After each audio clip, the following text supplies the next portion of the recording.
Very warm welcome, everyone, and welcome to Education South Asia seminar. And if you're joining us today for the first time, let me very briefly introduce the seminar series to you.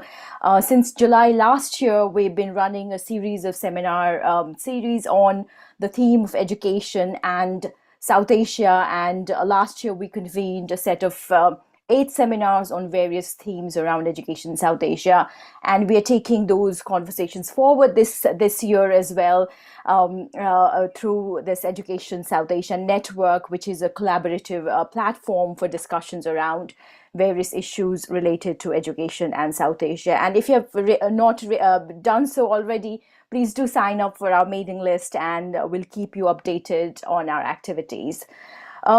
Today, we are very delighted to return to this Education South Asia seminar this term, where we have been inviting leading experts from the field of education to talk about their areas of interest and research.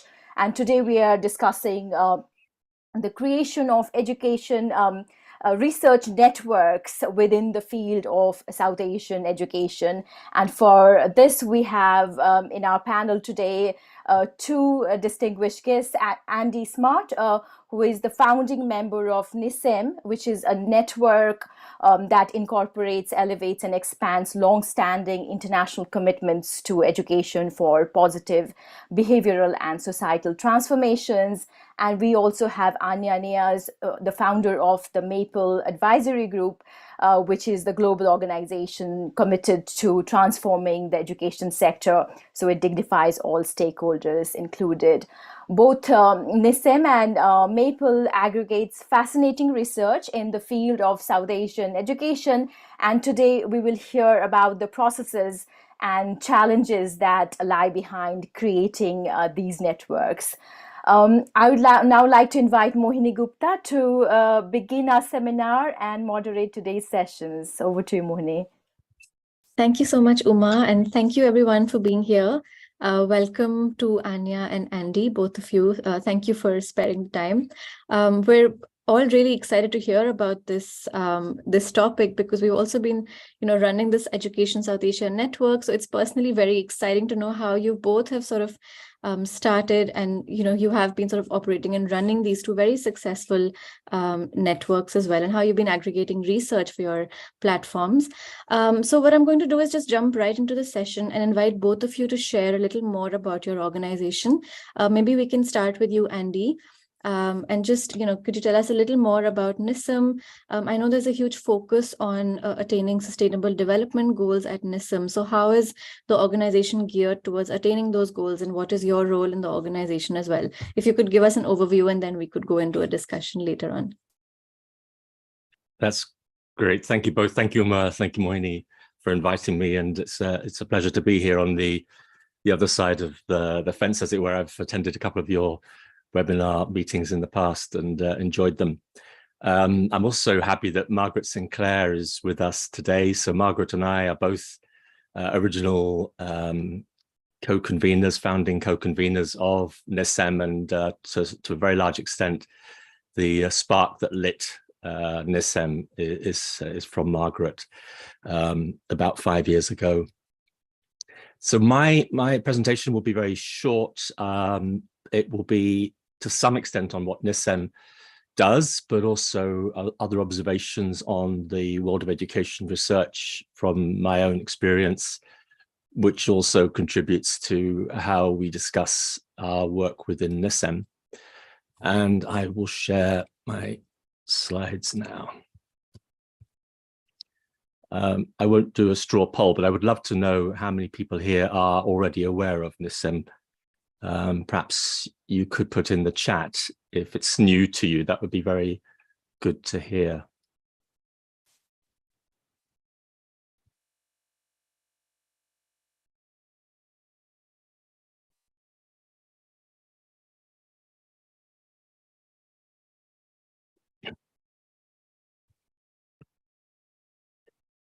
So it's a long-winded title. And it's kind of a rambling title because it does cover several things. Comparative education research, textbooks, NISEM, and me. What I'm looking at here is three things in this presentation. What kinds of research drive the global education sector? What is global education research for? And how, to what extent is the notion of research a contested idea? And then what kinds of research is available on textbooks? Now, here is my particular angle. I was in education publishing and children's publishing for many years, both in England and in Egypt. And I've also worked with publishers in countries with different contexts in different places. So textbooks are something I've been working with for a long time, in policy terms, but also in the sense of how content is developed. And you won't be surprised to know that for a lot of the publishing sector, the publishing industry, education publishing industry, research doesn't figure greatly, partly because what drives the publishing sector is sales rather than research. So effectively, the sales are their research. What sales means, what works. So when you talk about what works for a publisher, that's quite often simply what sells. But that's not my prime interest. Here's the first question: what kinds of research drive the global education sector? Now, I've put on the screen two images which sort of represent two different ways of thinking about this. On the right-hand side, just by chance, this is something very recent, but very relevant. So a network which comes out of the, to some extent, Finland's position on the global stage as an education leader because of its success over the years in PISA. It is contested by several people for different reasons, and obviously Finland is not a model for all countries. But one of the results is this 100 group, which has led to various reports and analyses of how different actors in different countries of all different kinds of resource levels are making a change. And it's really attempting to network groups together. So this is a kind of research. The activities of these organizations are analyzed and plotted on a graph according to criteria. And then they come up with a yearly set of recommendations, which has just been published for this year, i.e. next year, called the Global Collection. And on the left is something called the Global Education Advisory Panel. This is, in a sense, a natural result of attempts by the global education sector, driven by the big agencies such as the World Bank, to try to find what works and to put a price on it in terms of its cost effectiveness. So it's another way of looking at comparative education. On the right hand side, rather, the sort of more of a bottom up approach, and on the left side, a sense of what works, which might be applicable in all contexts. My second question: what is global education research for? So there are, in the view of Michelle Schweisberth, who's been a good friend of NISEM over the years, and we've learned a lot from her work, which attempts to take a comprehensive approach to thinking about research. So it's not simply based on the randomized controlled trial kind of research of the GIAP report, which was in the previous slide. She tries to find a way between the qualitative and quantitative. And this paper that she and colleagues published recently called or is it? Well, it was on contemporary comparative research on pedagogy. And the paper is well worth looking at. And what they did was to divide or to analyze several 51 articles on the theme of comparative research in education in different contexts, and they came up with what looks like an almost binary result, which is that they, using their quadrants, the research largely ended up either in quadrant B, top right, or quadrant C, bottom left. And these were the quantitative and qualitative approaches. And unsurprisingly, it's the quantitative approaches which are picked up by policy makers, by global agencies, because these lead to recommendations for certain kinds of interventions, which are very often non-contextualized. So what Michelle is doing, I think, very importantly, is not saying that, not rejecting the quantitative approaches at all, but trying to find a way that brings the two approaches together, rather than leaving this binary position in place where GIAP and other groups are looking only at the quantitative research, and others are looking at qualitative and not being noticed by policymakers. It's trying to bring those two things together. In my work on textbooks, so I work a lot with governments. In South Asia, I worked with the National Curriculum Textbook Board in Bangladesh for over a period of 3 years, off and on. And the governments obviously want to know what research is available on textbooks. And everybody on this call will know that in many countries around the world, there is an assumption that that certain kinds of textbooks, certain kind of criteria are what is required from textbooks that are supplied to government schools. So the criteria are there, but the criteria are really based on conventions that have evolved within each country context rather than research.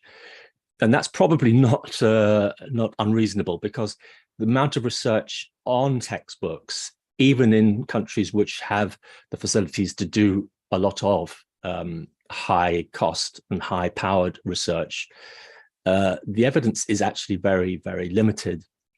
So on the screen here, I've got 4 images, one from Harvard. The references will all be available later. The Harvard paper shows that study that finds that curriculum alone does not improve student outcome. By curriculum here, they mean textbooks. Bottom left, there is an organization which is to some extent a philanthropic organization called Ed Reports, which looks at new textbook series in the States and tries to evaluate them for schools to be able to choose what works or what's best, which they call evidence-rich and educator-led and free. The results are not very conclusive, frankly. BELMA, it's a European agency looking at quality, high-quality textbooks. It has criteria, but I don't think it really stands up to real scrutiny. Bottom right, this is a paper which is still very widely referenced. I have to include it, even though I wouldn't recommend it as something that is going to be significant for your own work. If you don't know it, so Michael Kramer, along with Paul Glowy and Sylvia Mullen, carried out this study in Kenya on textbooks, which was meant to look at textbook effectiveness in a low resource context. The conclusion was that the textbooks made little difference, but actually the major conclusion was that if the textbooks had been at a language that children could understand and at a level they could understand, that might have been more useful. But the main conclusion that is often used, because it's the sort of headline conclusion, is that textbooks, a lot of money spent on textbooks didn't actually make much difference. Now, interestingly, Michael Kramer was recently one of the team that won the economics prize, Nobel Prize for Economics in 2019. So this is the power of this paper around textbooks, and it's still one of the only papers that is often referred to when people talk about, so what do we know that works in education inputs? And then they say, well, textbooks don't work because of this paper. The paper doesn't show that really, because what it shows is that when you provide textbooks in a language that's too high for the students in Kenya, then it is not likely to make much difference. NISM has a role in research in the sense that we publish our global briefs. We published 3 volumes. Some of the volumes include actual reports on research. Sometimes it's research that's ongoing before the researchers have written up their final paper, which will be published in an academic peer-reviewed journal. So global briefs are peer-reviewed in the sense that they are all thoroughly edited by professionals. The research, I would say, is as much to do with the fact that over a period of time now, 4 years since we published the first volume, there is now a body of research, a body of writing here under the theme of social and emotional and sustainable dimensions of learning, which represents a growing, significant and comprehensive resource for those looking into this field. So I would say it's a research resource in mainly, as well as being a leader in carrying out its own research, because that's what we are primarily. NISM, the N stands for networking. And one of our major activities is networking and advocacy. And I would hope that you might want to follow us on Twitter if you don't already, and unless you're not part of the Twitter community at all. Finally, if you'd like to know more about me, I would suggest these 2 publications. On the right, there are examples of policy and practice from across Southeast and East Asia, all to do with all aspects of the textbook chain. And on the left, a paper that was published last year, in which I looked at the kinds of research that are carried out into the use of textbooks and teachers' guides in sub-Saharan Africa particularly, but also in other contexts. And I raised some, I would say, challenging issues to do with the kinds of papers that and the conclusions that the papers have come to, and to some extent the conclusions that have been drawn on by the authors of the GIAP report. So that's my presentation. I think I've overstayed my time, but I'm very happy to take lots of questions. That's all right. Thank you so much, Andy. That was really, really interesting to hear about. I have many questions, but we'll come back to that. Thank you again. I want to invite Anya now. Anya, could you talk to us about how you started the Maple Advisory Group and how you sort of go about bringing together different people from around the world who are conducting research and education? So over to you, Anya. Thank you so much for asking that question. It's always a pleasure to be able to reflect on the journey that we've been on. There's 2 main reasons for this network being established and is for its ongoing presence. First is our mission is that we want to bridge the gap between researchers and practitioners. So not just the output, which is research and practice, but the humans behind it. Those that are gathering this data, so your researchers, those that are spending specific amounts of time and interacting with participants to gather data, why are they not engaging on a continuous basis with those that they are studying or they want to research or understand? And the other way around as well, right? Which is, there is so much research that is published officially. However, I believe less than 10% is actually accessed or read. And my question on that was, why is that the case? Why are we not giving teachers, school leaders, students, parents, families access to the data, to the rich volumes of data that exist? So it's with that in mind that the Maple Advisory Group launched its flagship initiative, which is the Maple Group. And slowly I began to also see and realize that when we're looking at the global south and we're looking at the parts of the world that are not necessarily determining their own futures, or not able to really determine or make decisions around what their education systems look like, then why are we not centering that human, that person, that experience at the center, and bringing dignity back to listen to them and to hear them? So it's with both of these, I think, missions that the Maple Group exists. I'm wondering if, Mohini, you want me to expand on anything further, but I'm happy to pause there as a quick sort of solid introduction to what we're doing. I guess I'm also curious about how you reach out to people. Like, how do you ensure the right people hear about this platform or are included in the platform? Just a little bit about that kind of outreach. How does it, bring those people together, really? Absolutely. So the Maple Group was launched during COVID. And I say that it actually really hit the ground running in March 2020, when the world started to shut down, when the world schools shut down. And I started to just, spend a little bit of time on Twitter, and I recognized that there was a prevalent need for education ecosystem stakeholders to connect. So suddenly now scholars, researchers, professors, teachers were finding themselves unable to connect with who they connect with on a daily basis. And I found that on Twitter, they were really expressing their need to connect and to be able to continue discourse, and also to be able to process what COVID was doing and its implications on the education system.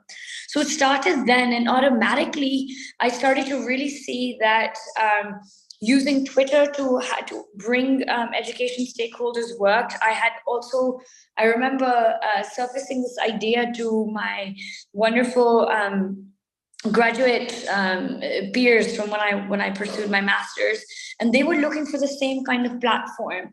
So I must say that the climate of COVID was a key catalyst for bringing people together on a platform. And there was no formal marketing that's been done until today. There isn't any sort of formal marketing that we do. It's been word of mouth. And it's been people basically telling each other that there is this platform and you can come together on it. And just to clarify what it offers, right? So the Maple Group, it started during COVID. And what we started doing was curating guest speaker sessions and panels/webinars. So for an example, one key finding or observation I had from the start was, where are the teachers? We're not hearing from them. So some of our first webinars were about bringing teachers together to process and to diagnose what they need to do once schools reopen, as well as how to continue learning. So we've continued with that, with guest speaker sessions, with webinars. We now also have something that's really important, and Mohini, that in itself attracts a lot of people, which is this really comprehensive job tracker.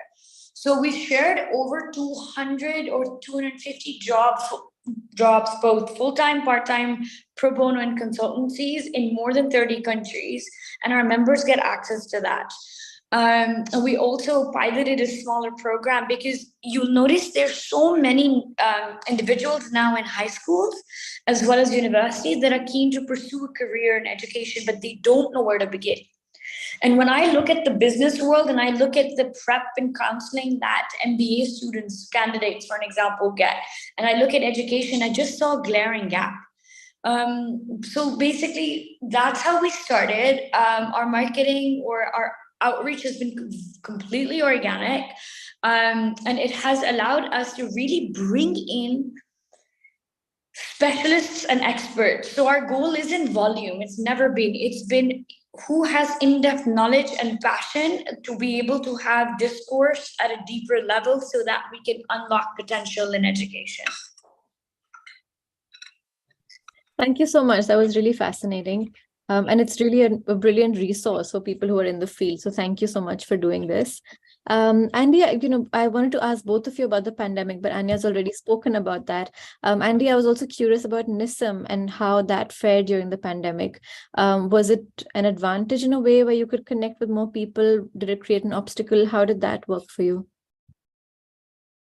Yeah, I mean, in a sense, yes, it was a booster because, I mean, we hadn't used the remote technology for reaching out to new audiences that much. I mean, we had done, one-to-one chats with people that we wanted to engage with and spread the word and learn from. But that grew enormously with the explosion of Zoom and the fact that many more people were sitting at their desks rather than being out in the field and getting that automatic response.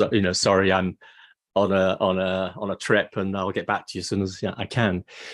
So in that sense, yes. In the sense of us learning more, I think also, definitely in my perspective, the amount of sharing of ideas and networking that was going on exploded. And some days, I mean, there were few days where there wasn't something happening of interest that one wanted to learn about. And I wondered whether that would carry on post-COVID, and obviously simply for practical reasons, because people reverted to their previous way of working. It hasn't so much, but it definitely was a huge learning period, as well as a huge opportunity to inform other people through our own webinars and so on. Thank you. Yeah, I think a lot of this knowledge production through webinars, through panels that have been online, and access to that kind of knowledge that's been created has been possible thanks to the pandemic. I think even for us, Uma and I, when we held that conference last year, we held a conference on rethinking education after the pandemic in South Asia. And the only way we could invite abstracts from around the world, from different corners of South Asia, which would never have been accessible to us. I think pandemic was the only reason we could do it. And holding a virtual conference was the only way we could have so many people as a part of a platform like this. So I completely hear what you're saying. I think, Andy, you spoke a little bit about your personal research as well. And I wanted to ask both you and Anya to talk about how your personal research kind of intersects with the platform that you run.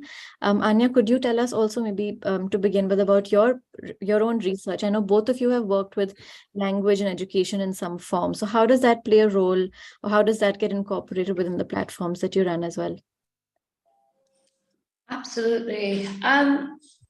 So I would describe myself both as a researcher and a practitioner. How has research played a role has been, for an example, I remember during my graduate studies, I had come back to Pakistan, which is where I'm from, to conduct research on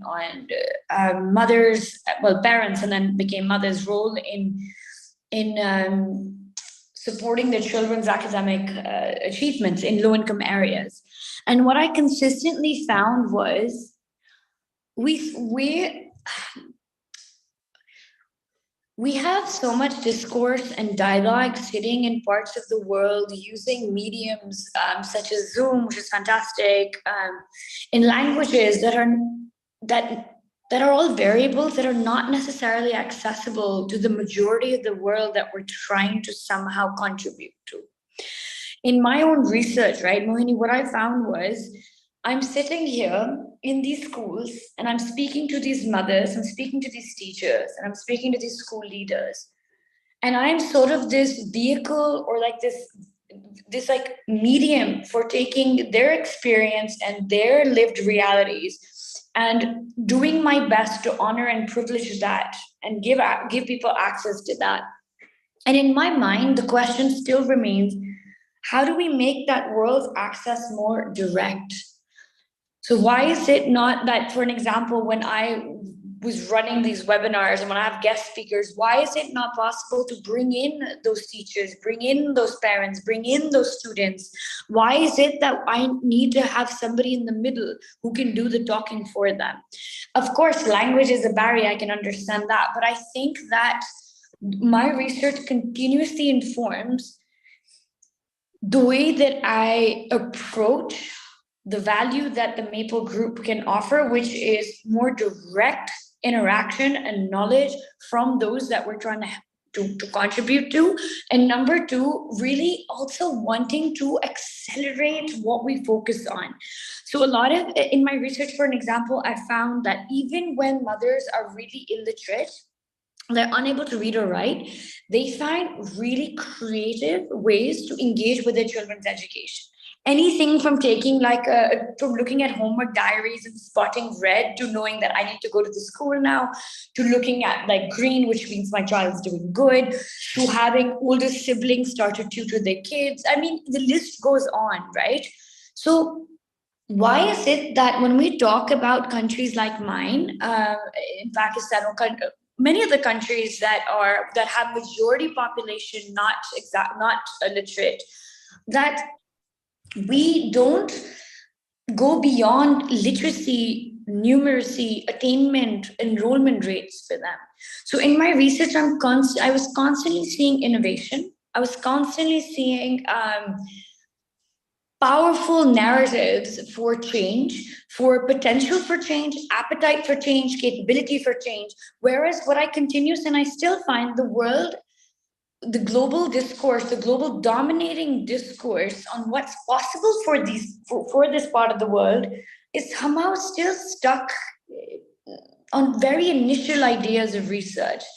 And I'll give you an example. Like I very often review a lot of newsletters that are coming through to me.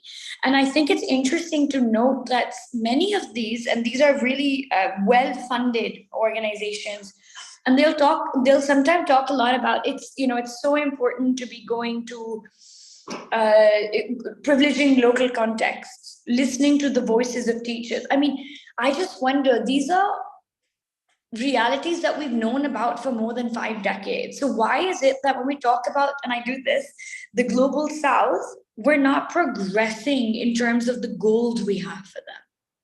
So that's how, and it is with this mission that I've conceptualized dignity, and it is with this understanding in my research that I have brought this idea that we need to bridge the gap between those that research and those that practice, and we need to do it in a way that puts dignity at the forefront of our efforts.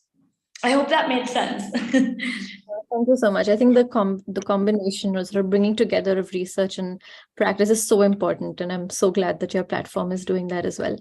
Andy, would you like to add to this? Sorry, I think you're muted. Sorry. Yeah, I want to applaud Anya first for those words and for all the work you do, Anya. It's been fantastic. And one of the things that happened through COVID was learning about the Maple Advisory Group and meeting Anya. So that was a concrete example. I wasn't in my career, I wasn't a researcher, and I engage with research as much as I can. And I would say that, so this is how it works for me. I working in very different contexts. I was often asked, so what are the differences you find? And some of the contexts, some of the differences are clear as to how teaching is organized, because it's related to the conditions, the number of students in the classroom, and many other things. But then I found that at the level of the textbooks there are some quite distinct differences, which some countries will operate in a certain way that's similar, and other countries will operate in a different way. What are the reasons? I find it hard to say, but one thing I did gradually realize, and I would now say is a part of way I approach research, reading papers and applying research, is the sense that there is so little that is known about what is an effective textbook. And that in itself is a problematic term. What is an effective textbook? But lots of statements are made about effective textbooks, which don't have any solid basis. On the other hand, there's quite a lot that is known in different contexts about pedagogy and what makes for a successful teaching and learning experience, according to different subject areas and so on. And to me, a lot of the research about pedagogy is where we should be looking when we're thinking about research into textbooks. Whereas what's often happening in research in textbooks is adding up reference, the number of times that something's mentioned, or the number of ways in which certain issues are treated. So that's sort of quantitative research, which is actually quite easy to do. It's a sort of bean counting for whatever reason. That goes on. But research as to what makes a textbook more useful for a teacher and more useful for a student, I think there you need to start looking at the pedagogy. And there is good evidence on what pedagogy works, but it does depend on context. So again, where is the research for pedagogy in those contexts? How do you then apply that to the kind of materials that you're putting in the hands of teachers and students? So that's one of the fundamental things that I think about a lot when I'm thinking about research. Thank you so much, Andy. It's been really fascinating to discover your focus on textbooks, and I've really enjoyed sort of reading more about it through NISM as well. So thank you for sharing that. There are some questions on chat, so I'm going to address those at this point, and then if there's more time, I'll come back to my questions. There's a question by Dr. Matluba Khan from Cardiff University. She says, a question to both Andy and Anya. How do NISM and Maple Foundation engage stakeholders related to educational space design or educational geographers? The common perception that exists in the global South or Asia, or perhaps in most countries, is that education is created with only teachers and the content and students, and there is much less focus on the place where it happens. Therefore, the investment on educational environments or place-based pedagogy is much less in South Asia. Thank you, Dr. Khan. That's a really interesting question. Andy or Anya, if you'd like to respond to this, please go ahead. Can I defer to you, Anya, first? Absolutely, yes. So it's an excellent point, and it's making me also reflect. What we're finding is that, for an example, at the early childhood education level, there is a focus on space, whereas when it comes to maybe primary and above, it's not there as much, particularly in countries that work backwards from high-stakes assessments. And Andy, please do let me know what you think and whether you've observed differently. And I think that I find that interesting for two major reasons. First is that we confuse just the need to have running water and electricity and four walls with the actual ability to curate a space for learning. I think that sort of confusion is pretty prevalent, and the deprioritization of space is prevalent, at least in the spaces that I've worked in. And number two, what I found is that at the early childhood education level, it's more prevalent because it's somehow space becomes a little bit equated with play, and the concept of play, and the concept of freedom to move, and the concept of interacting in a more physical way. So I cannot say that we have produced research on this, and I think it's an excellent point, like really fantastic. And I would love to actually connect with you to see if we can maybe work together to bring this more into mainstream discourse. I know that I have personally not worked on this. I have seen this topic emerge, and I know that there are certain people that are members of the Maple group that are aware of this. But it's not something that I've worked on, and it would be fantastic to work with you on this. Yeah. Thank you for that, Anya. I think it's a really important point you raised about primary education, or preschool, and that kind of importance on space. But you're so right that it sort of handles it goes into higher grades. Andy, would you like to come in as well? Well, so I don't have as much, anywhere near as much practical experience as Anya and probably others on this call of teaching in those in the classrooms at different age groups and subjects. What I'm curious always is the extent to which simple classroom arrangements are really correlate with instructional practices or pedagogical practices necessarily. I don't see that they do necessarily, and the fact that, you know, with very crowded classrooms, you have less and less option as to how to organize the classroom, and especially in classes where, you know, children are not only sharing textbooks but sometimes sharing desks, and sometimes, you know, there aren't enough desks to go around. That doesn't necessarily lead to a different kind of pedagogy, I don't think, but that would be fascinating research to see. And in terms of how the teaching and learning materials are used, again, I don't think there's very much research in terms of whether whether there is a real difference in what happens in the classroom as a result of having more textbooks in the classroom. So there are certain very superficial, I would say, researches on overall education outcomes in a system according to ratios of textbooks to students, which doesn't tell you much on the whole. But at the classroom level, if a teacher of 60 students has one copy of the textbook only to go around, and this is the case in some countries, as opposed to, say, 30 copies of the textbook, as opposed to 60 copies, i.e. 1:1 ratio. Is there a tipping point where you start to think differently about how you use the textbooks? I think that's a critical thing, because I think I've seen examples where, in very low resource contexts, where because there aren't quite enough textbooks to go around, then most of them stay in the cupboard, and then the one copy is in the teacher's hand, and you might as well not have the rest of the textbooks. They're there to replace the copy that's in the teacher's hand when it gets damaged. So, you know, the sort of idea of 1 to 3 doesn't necessarily happen in the classroom. It happens if you're counting the number of books and counting the number of students, but it's not making a difference to how the textbooks are used in the classroom.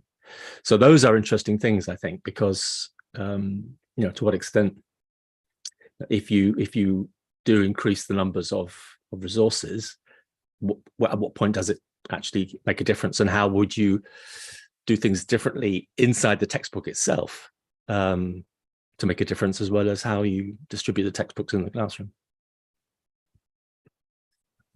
Thank you so much, Andy. Those were really important points as well. Thank you, both of you, for giving such nuanced answers to this question. And thank you, Dr. Khan, for raising such an important point in terms of education. There's another question from Shak. So his question is to Anya. Did you also take account of action research in reviewing the literature to come to the realization that there existed this kind of gap between education, research, and practice? Anya, this is for you. Andy, feel free to step in if you'd like. Yeah, so I think that's a really good question. Can I just have a quick moment? I just want to check my connection quickly. Sure.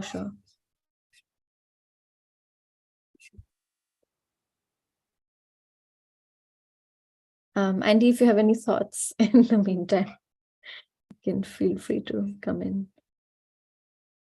I was distracted for a second. I was hoping to pick up from what Anya had already said. Okay, I think Anya's back as well. Back, yes, I'm back. Apologies. So whether I specifically looked at action research, I would say yes and no. There's been 3 key reasons why this particular focus came into being for the Maple Group. So I just like to start by reiterating, it is not about bridging research and practice. It's about bridging the gap between researchers and practitioners, so the humans that are behind the work that we do. Primarily, what I was looking at was the repetitive policies in many of the countries that were at the receiving end of donor funds and aid. So where was it that their policies were starting to shift as a result of research that actually existed on those topics or themes? And I continuously and consistently found that there was not a shift. The policies were not evolving, even though data now existed to support their evolution. So, for an example, if you're talking about, I'm just thinking, just want to remember now, if it's talked about the number of years it's necessary for a teacher to achieve their qualification before going into the field, that number probably shifted, but policies didn't. Number two, what I was finding was when researchers and when I'm wearing the hat of a researcher and I'm going into the field and I'm asking some of the questions, why is it that those people that are the participants, the selected sample, they are not already aware of the research or the data or the evidence that exists to support them? When you're looking for an example, even on like going back to the point around space, right? There is research on the use of space, not just for early childhood, but up to, all throughout. I think it's through higher education. Why is it that those that are designing schools, that are funding school construction, that are raising funds for school creation, not aware of this? Why are they not able to access this? And then number three, what I started to find was that even though the data, evidence, research, publications existed, they were not accessible to practitioners simply because of the fact that there was always a paywall barrier. Not always, but there's majority of the time there's a paywall barrier. And number two, the academic jargon that's used. So a lot of the times you find, and this is through focus groups that I led, that a lot of the practitioners were finding themselves reading abstracts and not being able to extract value from them and being dissuaded from reading entire research articles because they couldn't relate to the language that was there. And repeatedly, the fact that for national priorities for many countries, including mine, haven't necessarily shifted. I think I keep coming back to that point. It's for these three key reasons that the Maple Group wants to continually address the gap between researchers and practitioners.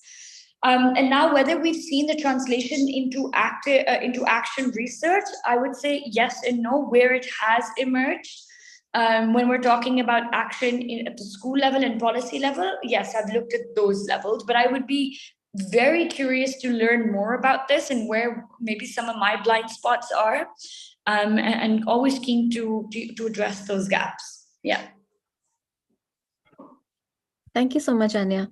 Andy, would you like to add anything to that as well? Yeah, it won't be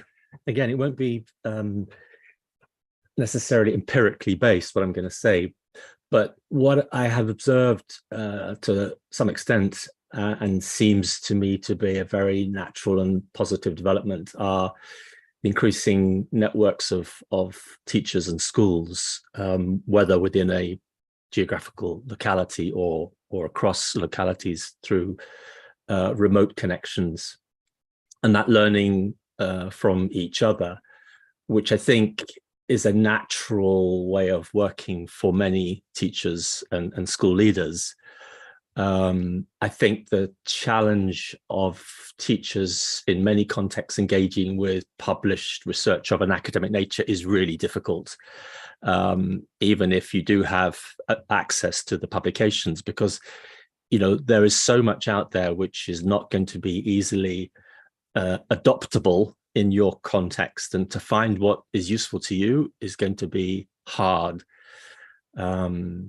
Whereas when you're connected in a network with people who are working in very similar conditions to you, and especially if they're in a similar locality, dealing with the same sort of policy environment and everything else, then that's going to be good, as long as there is, some fresh ideas coming in, as well as being generated within the group. And I have seen good examples of that. I was in Rwanda, working for one of the project organizations there as a consultant, and seeing the development of what they were calling professional learning communities between teachers and between school leaders was good to see, and it certainly was making a difference. Thank you so much, both of you, for your thoughts. Is there anyone else who'd like to ask a question? I think we've exhausted the questions on the chat. Anyone else, feel free to raise your hand and unmute and ask your question as well. Also, thank you, Anya, for sharing the Maple Advisory Group email and form as well. And I think Andy's shared the NISM link. So you can also, there's a lot of the chat here, actually, a lot of resources. Yeah. Just if I may quickly add to that, I saw a wonderful teacher from Bhutan talk about how they're feeling a bit alone in the journey that they're on. That is why the Maple Group exists.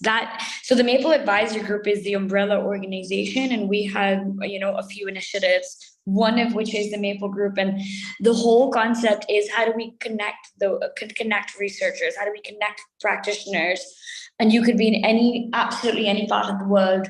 So please don't feel alone in this journey. It can get lonely, but don't feel alone in it. There's so many of us that are trying to work on this noble endeavor to better empower the majority of the world that is, that continues to suffer at the hands of so much. I would say that there's a lot of potential even in the Maple Group for you to bring your knowledge and your expertise and to find people that will deeply appreciate it and want to learn from you. Yeah, it's a really important point. Thank you, Anya. And thank you, Deki, for bringing that up as well. Since I can't see any more questions, I'll just also ask one of my questions that I had. And that was, just your thoughts or your recommendations to people who are starting up networks like these today. What would you say is the one thing that has kept this network going, has sort of made it effective like it is right now? Or just what would your advice be or recommendation be to people who are launching these networks? Because it's so important. And I also see new networks like this coming up every day on Twitter, through different universities, collaborative sort of projects. What would your advice be, or what would you, if you reflect, what is the thing that's really kept it going, made it as successful as it is today? Either of you, please feel free to come in. I'll defer to you, Andy. Okay. Well, I mean, this is an obvious one, really. But so NISM, it's a small group of people. Margaret and I are on the screen in front of you. We are in regular touch now. We have the benefit of not being full-time professors, which other of our colleagues are. So that gives us time to engage with this work. And I think it's the quality of the conversations that we have within the group, as well as the quality of the conversations we have from the group to those who we interact with, so that we are constantly learning within the group. It's not simply how to put it. I can only let me put this in a slightly derogatory way, because it makes the point, but it's not simply a marketing exercise. We're not simply out there trying to sell an idea. We are in a learning process within ourselves, and then a sharing process, teaching and learning, as it were, with those that we come into contact with. So you've got to enjoy that sort of give and take within your group, I think, and make space for that to happen. Thank you for that, Andy. Thank you. Anya? Do you mind just repeating the question again? I was listening to Andy and lost in it. No, just your recommendation to people who are running networks like this or starting networks like this. What would you, sort of like an advice kind of a thing, on what has really made your network successful, and what you would tell someone else who's doing this as well?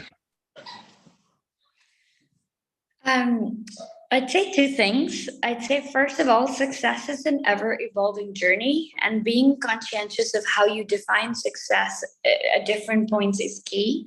So maybe how you defined it at the start isn't necessarily how you'd want to define it, 6 months down the road. And number two, find people like Andy who are authentically committed to the pursuit of bettering education and are so beautifully aligned with the values that you set with your organization that you always have people like him to count on to be part of your network. And I'll give you an example for the Maple Group. We have never, and we do not prioritize numbers in our guest speaker sessions. We actually discourage a high turnout. For us, success is there's 5 or 6 researchers and practitioners that have joined, and we offer the guest speakers a chance to propose their problems or challenges and brainstorm. So keep a close eye on what success means to you, and let it evolve, and make sure that you have wonderful, inspiring friends that want to be part of that journey with you. And don't be scared to rely on them and learn from them and ask them for help. I think vulnerability is beautiful, and it can only enable us, especially in the sector that we work in. I wouldn't say necessarily in other sectors, but it's because education, what we're trying to do, most of us, we're working in such difficult circumstances where so much is out of our control that being open with ourselves and then with others on how we can be better takes us much further than we would get on our own. Thank you, Anna. That's a really great note to end on, actually. And I think that idea of success, like you said, maybe I should have also used a different word and, said effective or something like that, because I think you're right. It's not about large numbers. It is about how engaged the group is, or how much sort of, what kind of conversations are coming out of those collaborations. And I think the idea of collaboration is so important in this field, and which is why I'm so glad we could host this session to talk about networking, to talk about collaboration in this space, because I think really, like you said, it's the only way to move forward. So I think I'm going to wrap up here, actually, unless there's anyone else who wants to come in. But I think this is a good note to sort of wrap up the session on as well. So I just want to say thank you once again to both Andy and Anya for joining us today. I'm also so glad that our group today has been so engaged and so interactive. We've had some great questions. There have been some, really interesting issues that have been brought up. So it's really a group like this and a discussion like this that makes it very meaningful to be running platforms like this. So thank you so much, all of you, for being here. Thank you, Margaret, for being here as well. Thank you, Andy and Anya, for speaking to us and sharing your thoughts and research as well. Thank you, everyone. Thank you, Mohini, for having us. Yeah, thanks, Mohini. Thanks, Uma. And thank you, Anya, for those lovely words. Thank you, Andy. Bless everyone. Have a lovely rest of the evening, day. Thank you. Take care. Thank you for being here. Bye. Bye-bye.